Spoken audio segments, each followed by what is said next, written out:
বিপদ আসলেই প্রথমে বিশ্বনবী সাল্লাল্লাহু আলাইহি ওয়াসাল্লাম একটা দোয়া পড়তেন। তিনি পড়তেন ইন্না লিল্লাহি ওয়া ইন্না ইলাইহি রাজিউন। তাহলে বিপদ এলেই আমরা এখন থেকে ইন্না লিল্লাহ পড়ব, নাকি হায় হুতাশ করবেন?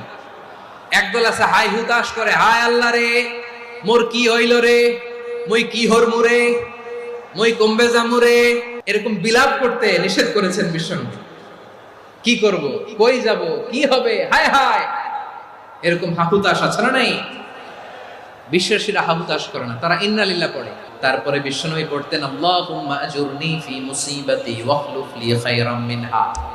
একসাথে প্রথমে পড়তেন ইন্না লিল্লাহি ওয়া ইন্না ইলাইহি রাজিউন, তারপর পড়তেন আল্লাহুম্মা আজুরনি ফি মুসিবাতি ওয়াখলুফ লি খায়রাম মিনহা, মানে আল্লাহ এই যে আমি বিপদে ধৈর্য ধারণ করলাম এটার সব তুমি আমারে দাও, আর যেটা হারালাম এর চেয়ে ভালো কিছু দিয়ে মেকআপ করে দিও, ভালো কিছু দিয়ে বদল করে দিও। সুবহানাল্লাহ পড়েন।